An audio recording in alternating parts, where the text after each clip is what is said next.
বন্দর সুন্দরী। লিখেছেন হিমাদ্রিকিশোর দাশগুপ্ত। প্রথম প্রকাশ ফেব্রুয়ারি 2018 সাল। 1। সমুদ্রের নোনা বাতাস কি রক্তে খুনের নেশা ধরায়? প্রাচীন জাহাজী মাল্লারা অবশ্য এ কথাই বলে। সমুদ্র সেদিন শান্ত ছিল, রৌদ্রকরোজ্জ্বল নীল আকাশে ঝড়ের কোনো পূর্বাভাস ছিল না। সত্যি কথা বলতে কি, এত শান্ত সমুদ্র বহুদিন দেখেনি। অর্ধেক পৃথিবী পেরিয়ে আসা অ্যাডমিরালের বিশাল নৌবহরের লোকজন। জাহাজের খোল ও ভর্তি ছিল সোনা, দারুচিনি আর চন্দন কাঠে। ছিল সম্রাট ম্যানুয়েলের আশীর্বাদ। নির্দিষ্ট ছিল গন্তব্য। তবু কেন হঠাৎ তাঁর রক্তে জেগে উঠল খুনের নেশা? কেন মুহূর্তে অভিযাত্রী আর জলদস্যুর মধ্যে যে ব্যবধান, তা মুছে গেল? তা কি ওই নোনা বাতাসের জন্যই? রাজহংসর মতো সাদা পালতোলা জাহাজটা চোখে পড়তেই অ্যাডমিরাল ভাস্কো নির্দেশ দিলেন, লুট করতে হবে মুরদের ওই জাহাজ। তারপর আগুন লাগিয়ে ডুবিয়ে দিতে হবে। নারী হোক বা শিশু, একটা প্রাণীও যেন জীবিত না থাকে। শেষের কথাটা বেশ জোর দিয়েই বললেন অ্যাডমিরাল। 1502 সালের 10ই ফেব্রুয়ারি ভোরে টেগাস নদীর মোহনা থেকে দ্বিতীয়বারের ভারত অভিযানের জন্য 2টি নৌবহর নিয়ে সমুদ্রে নেমেছিলেন ভাস্কো। আর তৃতীয় নৌবহরটি এস্টাভাও গামার নেতৃত্বে তাদের অনুসরণ করে তার মাস 2 বাদে। ক্যানারি দ্বীপমালা অতিক্রম করে সে মাসের শেষেই ভাস্কো পৌঁছেছিলেন ভার্দে অন্তরীতে। তারপর পূর্ব আফ্রিকার অন্যতম বন্দর সোফালা ছুঁয়ে একে একে মোজাম্বিক ছুঁয়ে কিলোয়া দ্বীপ। তারপর ভাস্কো সোজা রওনা হলেন ভারতের দিকে। ভাস্কোর প্রথম যে তটরেখা চোখে পড়েছিল তা হল ক্যাম্বে, মক্কা থেকে যার দূরত্ব 10 মাইল। ভাস্কোর নৌবহর তাকে পিছনে ফেলে এসে ভিড়ল পরবর্তী বন্দর গোয়াতে। কিছুদিন সেখানে কাটিয়ে অ্যাডমিরালের নৌবহর চলল এক ছোট্ট দ্বীপ অ্যাঙ্গেডিভার দিকে। সেখান থেকে সংগ্রহ করা গেল চন্দন কাঠ আর পানীয় জল। এখানে অবশ্য দুর্যোগ নেমে এসেছিল তাঁর নৌবহরে। স্কার্ভি রোগে আক্রান্ত হয়ে কদিনের মধ্যেই শেষ হয়ে গেল 1/3 নাবিক। সমুদ্র অভিযানে এমন অবশ্য হতেই পারে। সপ্তাহ 2 বাদে এখানেই এসে ভাস্কোর নৌবহরের সঙ্গে মিলিত হল এস্টাভাও এর তৃতীয় নৌবহর। 3 ভাগে বিভক্ত করা হল সম্মিলিত নৌবহরকে। মূল নৌবহরটি ভাস্কোর নেতৃত্বে 10টি বড় জাহাজ নিয়ে। দ্বিতীয় নৌবহরটিতে জাহাজের সংখ্যা 5, যার নেতৃত্বে ভাস্কোর কাকা ভিনসেন্ট সোদ্রে। আর তৃতীয় দলে নবাগত এস্টাভাও গামার নেতৃত্বে আরও 5টি জাহাজ। সম্মিলিত শক্তি নিয়ে অ্যাডমিরাল এবার এগোলেন কান্নানোরের দিকে। আর সাদা পালতোলা মেরি নামের হতভাগ্য জাহাজটা পশ্চিম দিক থেকে সে ফিরে আসছিল কালিকোটে। খোজা কাশিমের ভাইয়ের জাহাজ। মক্কা থেকে তারা ফিরে আসছিল কিছু পুণ্য নিয়ে আর কিছু পণ্য নিয়ে। তীর্থযাত্রীদের এ জাহাজে যাত্রী সংখ্যা ছিল 380 জন, যার অধিকাংশই বৃদ্ধ, নারী ও শিশু। নিয়তিকে নবদ্ধতে ঘুরে ফেরা হল না তাদের। মাঝসমুদ্রে তারা মুখোমুখি হয়ে গেল ভাস্কোর নৌবহরের। একলা হরিণ শিশুকে যেমন চারপাশ থেকে হায়নার দল ঘিরে ধরে, তেমনি সাদা পালতোলা ছোট্ট জাহাজটাকে চারপাশ থেকে ঘিরে ধরল ভাস্কোর জাহাজগুলো। খোলের গায়ের গর্তগুলোর আবরণ খসে গেল, আর তার ভিতর থেকে বেরিয়ে এল মেরির দিকে তাক করা সার সার কামানের মুখ। লড়াইয়ের কোনো প্রশ্নই ছিল না। মেরি কোনো রণপোত নয়। শান্ত, নিরীহ, ধর্মপ্রাণ মানুষদের জাহাজ। সে জাহাজে সংকেত কামান অবশ্য একটা ছিল, তবে তা নৌযুদ্ধের জন্য নয়। সমুদ্র ঝড়ে জাহাজ ডুবে যাবার উপক্রম হলে অন্য জাহাজকে সংকেত পাঠাবার জন্যই বসানো হয়েছিল সে কামান। মেরি আত্মসমর্পণ করতে বাধ্য হল এই বিশাল নৌবহরের কাছে। ভাস্কোর জাহাজে বেশ কয়েকজন কুখ্যাত খুনে ছিল। ভাস্কো তাদের চেয়ে এনেছিলেন সম্রাট ম্যানুয়েলের কারাগার থেকে। সম্রাট সেই খুনের দলকে মুক্তি দিয়েছিলেন এই শর্তে যে তারা ভাস্কোর অভিযানে অংশ নেবে এবং ভাস্কোর যাবতীয় নির্দেশ পালন করবে নির্দ্বিধায়। লোকগুলো সম্মত হয়েছিল সম্রাটের শর্তে। অচেনা অজানা কোনো দ্বীপ দেখতে পেলে সেখানে কোনো বিপদ আছে কিনা তা পরখ করার জন্য জাহাজ ভিড়াবার আগে এ লোকগুলোকে সেখানে পাঠাত ভাস্কো। অথবা কোনো অপরিচিত জাহাজে এদেরই পাঠানো হয় তদন্ত করে আসার জন্য। কারণ এ লোকগুলো মারা গেলে সম্রাট বা ভাস্কোর কারোরই কিছু যায় আসবে না। ভাস্কো সে দলটাকেই মেরিতে পাঠালেন। সমর্থ হজযাত্রীরা দাঁড়িয়েছিল জাহাজের ডেকে। খুনে পর্তুগিজরা জাহাজে উঠেই তাদের প্রশ্ন করল, সোনা কোথায় আছেন বল। মেরির ক্যাপ্টেন বা নাখোদা উত্তর দিল, জিনিসপত্র কিছু আছে বটে, কিন্তু ওসব দামি জিনিস সোনা বা জহরত নেই। মিথ্যে কথা, চিৎকার করে উঠল পর্তুগিজ।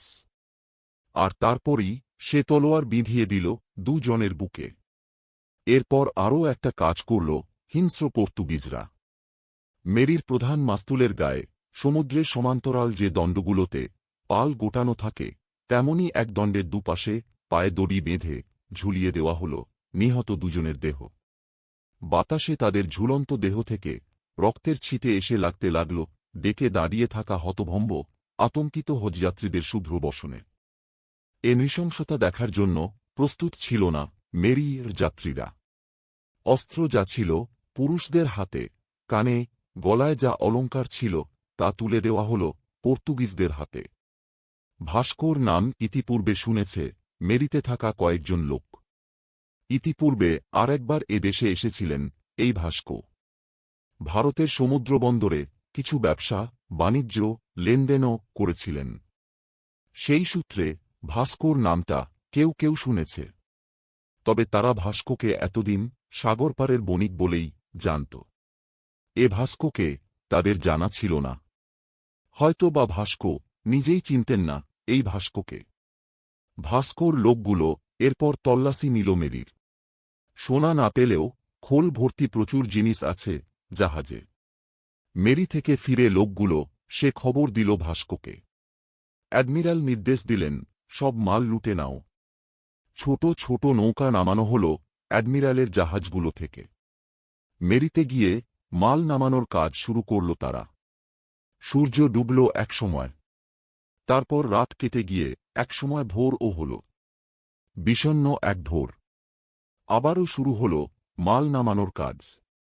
বেলা বাড়ার সঙ্গে সঙ্গে সূর্যের তাপে পচতে শুরু করল ঝুলন্ত মৃতদেহগুলো। বাসি মরার গন্ধে চারপাশের বাতাস ভারী হয়ে উঠল। আর সেই গন্ধেই মনে হয় কোথা থেকে উড়ে এলো একদল চিল। ঝুলন্ত মৃতদেহ দুটো নখ দিয়ে আঁকড়ে ধরে তারা ঠুকরে খেতে শুরু করল। ভাস্কোর নাবিকরা তা দেখে উৎফুল্লভাবে নিজেদের মধ্যে বাজি ধরতে লাগল চিলের দল কোন মৃতদেহটা আগে শেষ করে তা নিয়ে। আর মেরির যাত্রীরা কেঁপে উঠতে লাগল সে দৃশ্য দেখে। এদিনটাও কেটে গেল এক সময়। সূর্য ডোবার আগেই চিলের দল শেষ করে দিল দেহ দুটো। তবে তারা ফিরে গেল না। নানা জাহাজের মাস্তুলে বসে তারা প্রতীক্ষা করতে লাগল পরদিন ভোরের জন্য। যেন তারা বুঝতে পেরেছিল আরও খাবার অপেক্ষা করে আছে তাদের জন্য। তৃতীয় দিন সকাল বেলা কিছু সময়ের মধ্যেই যাবতীয় মাল তোলা হয়ে গেল ভাস্কোর নৌবহরে। একজন নাবিক অ্যাডমিরালকে জানাল, খালি হয়ে গেছে মেরির খোল। ভাস্কো জানতে চাইলেন, আর কিছুই কি নেই। মেরি ফেরত নাবিকরা বলল, ডেকের নিচে দাবসা অর্থাৎ যে কেবিনে নারীরা আছে তাদের দেহে কিছু অলঙ্কার থাকতে পারে। অ্যাডমিরাল বললেন, সেগুলো লুঠে নিতে হবে। একটা বড় দল নিয়ে শেষ একবার অনুসন্ধান চালাও মেরির আনাচে কানাচে। হয়তো মুরগুলো তাদের সোনা জাহাজের কোনো গোপন জায়গাতে লুকিয়ে রেখে থাকতে পারে। এ কাজের দায়িত্ব বর্তাল ভিনসেন্ট সোদ্রের ওপর। তার নৌবহরের বেশ কয়েকটা জাহাজ মেরির গা ঘেঁষে দাঁড়াল। জাহাজগুলো থেকে কাঠের পাটাতন ফেলা হল মেরিতে। সোদ্রের নেতৃত্বে হিংস্র নেকডেপালের মতো দুর্বার হারমাদের দল ঝাঁপিয়ে পড়ল মেরির ওপর। যেখানে যা আছে তছনছ করতে শুরু করল তারা। হারমাদদের উল্লাস আর আতঙ্কিত রমণীদের ক্রন্দনধ্বনিতে নারকীয় পরিবেশ সৃষ্টি হল চারপাশে। হারমাদদের একটা দল কুঠার দিয়ে সোনা লুকিয়ে রাখার সম্ভাব্য স্থানগুলো ভাঙতে লাগল। আর একদল সোজা ছুটল মেরির নারী ও শিশুরা যেখানে আছে সেদিকে 7 বছরের ছোট্ট মেয়ে আয়েশা। কালিকটের সম্ভ্রান্ত মনিকার হারুন যখন তাকে এক দূরে বন্দর থেকে কুড়িয়ে পেয়েছিল, তখন মেয়েটার বয়স মাত্র কয়েক মাস। তাকে কেউ ফেলে গেছিল নদীর ধারে। শিশুর জন্ম পরিচয় জানা ছিল না হারুনের। সে যা কিছু হতে পারে, মুসলিম হতে পারে, এমনকি বৌদ্ধ হতে পারে। ও তল্লাটে বেশ কিছু বৌদ্ধও আছে। যাই হোক, হারুন তাকে তুলে নিয়েছিল তার নৌকো। তারপর থেকে মেয়েটাকে পিতৃস্নেহে মানুষ করেছে হারুন। আব্বু হজ করতে যাবে শুনে তার সঙ্গে যাবে বলে বায়না ধরেছিল আয়েশা। আব্বু কথা ফেলতে পারেনি এক রত্তি মেয়ের সঙ্গে করে নিয়ে এসেছিল তাকে। গত 2 দিন ধরে জাহাজের দাবসাতে বন্দী হয়ে আছে মেয়েটা। অন্য নারীদের কাছে বারবার সে জানতে চেয়েছে তার আব্বু কোথায় গেছে। কেউ তাকে জানায়নি যে জাহাজে ওঠার পরই হারমাদের দল তার আব্বুর দেহটা ঝুলিয়ে দিয়েছে মেরির মাস্তুলে। বয়স্কা নারীরা কেউ কেউ মুকাল্লাফিল বাহর, সমুদ্রের রক্ষাকর্তা খোজা খিজিরের নাম জপছে আতঙ্কে। কেউ কেউ অবশ্য বুকে মুখ গুঁজে কাঁদছে। মক্কার উপকণ্ঠে যে মেলা হয় সেখান থেকে আয়েশার খেলার জন্য একটা বাঁদর জাতীয় প্রাণী কিনেছে আব্বু। একটা বড় কাঠের খাঁচার মধ্যে সেটা রাখা। সারাক্ষণ ধরে প্রাণীটা খাঁচার মধ্যে লাফালাফি করে আয়েশার সঙ্গে খেলা করে। সে প্রাণীটাও যেন কোনো অজানা আতঙ্কে জড়সড় হয়ে বসে আছে খাঁচার অন্ধকার কোণে। খাঁচাটার সামনে বসে ব্যাপারটা কি ঘটছে তা বোঝার চেষ্টা করছিল আয়েশা। নানারকম চিৎকার ভেসে আসছে বাইরে থেকে। হারমাদদের পৈশাচিক চিৎকার, মেরির লোকজনের আর্তনাদ, জিনিসপত্র ফেলার শব্দ, মাঝে মাঝে কেঁপে উঠছে জাহাজটা। জাহাজের ডেক থেকে যে ঢালু পাটাতনটা সোজা এসে নেমেছে আয়েশারা দাবসার যেখানে আছে সেখানে, সেই পাটাতন দিয়ে হঠাৎ কি একটা গড়িয়ে এসে নামল নারীর দল যেখানে বসেছিল তাদের সামনে। আর সেটা দেখার সঙ্গে সঙ্গেই নারীর দল প্রচণ্ড আতঙ্কে লাফিয়ে উঠে চিৎকার করতে শুরু করল। একটা কাটা মুন্ডু হতভাগ্য লোকটা খোলের বাইরে দাঁড়িয়ে শেষ একবার বাধা দেবার চেষ্টা করছিল যাতে পর্তুগিজরা জেনেনাদের কাছে না পৌঁছতে পারে। সেজন্য তার কাটা মাথাটা পাটাতন বেয়ে নিচে গড়িয়ে পড়ার কয়েক মুহূর্তের মধ্যেই সেই ঢাল বেয়ে নেমে এলো হারমাদরা। মুহূর্তের মধ্যে এক ভয়ঙ্কর পরিবেশের সৃষ্টি হল। তারা যে শুধু নারীদের অলংকার খুলে নিতে লাগল তাই নয়, কেউ কেউ আবার তাদের পোশাক ছিঁড়ে পাঁজা কোলা করে উঠিয়ে নিয়ে যেতে লাগল দাবসার কোণে। সেখান থেকে ভেসে আসতে লাগল অসহায় নারীদের যন্ত্রণাকাতর গোমানির শব্দ। কাঠের খাঁচাটার সামনে দাঁড়িয়ে ভয়ে ঠকঠক করে কাঁপছিল আয়েশা। দানবের মতো চেহারার লাল দাড়িওয়ালা একজন পর্তুগিজ তাকে দেখে এগিয়ে এল। এক ঝটকায় সেই হারমাদ আয়েশার গলা থেকে ছিঁড়ে নিল তার আব্বুর দেওয়া সোনার লকেটটা। তবে সম্ভবের পক্ষে এ মেয়েটা নেহাতেই ছোট বলে মনে হল সেই হারমাদের কাছেই। পলায়মান এক যুবতীকে দেখতে পেয়ে সে ঝাঁপিয়ে পড়ল তার ওপর। কার পায়ের লাথি খেয়ে যেন সেই কাটা মাথাটা ছিটকে পড়ল আয়েশার সামনে। এবার আর তার সেখানে দাঁড়িয়ে থাকা সম্ভব হল না। প্রচণ্ড আতঙ্কে আয়েশা প্রাণ বাঁচাবার জন্য কাঠের খাঁচার দরজাটা খুলে হামাগুড়ি দিয়ে তার ভিতর ঢুকে পড়ল। খাঁচার ভিতরে থাকা প্রাণীটাও তাকে দেখে জড়িয়ে ধরল। তারা দুজনেই কাঁপতে থাকল খাঁচার ভিতর বসে। একসময় কাজ শেষ হল হারমাদদের। এবার তারা নিজেদের জাহাজে ফিরবে। কিন্তু ঠিক সেই মুহূর্তে হঠাৎই যেন রুখে দাঁড়াল মুরেরা। জাহাজের অনেক পুরুষকে নির্বিচারে হত্যা, লুণ্ঠন ইত্যাদি অনেক কিছুই এ 2 দিন ধরে সহ্য করছিল তারা। কিন্তু জাহাজের খোলে ঢুকে যেভাবে পর্তুগিজরা অত্যাচার চালাল, তাদের পাশবিক কাম তৃষ্ণা চরিতার্থ করল, 12 বর্ষীয় কন্যা থেকে 80 বছরের বৃদ্ধা কাউকেই মুক্তি দিল না। এ ব্যাপারটা আর সহ্য করতে পারল না মেরির জীবিত পুরুষরা।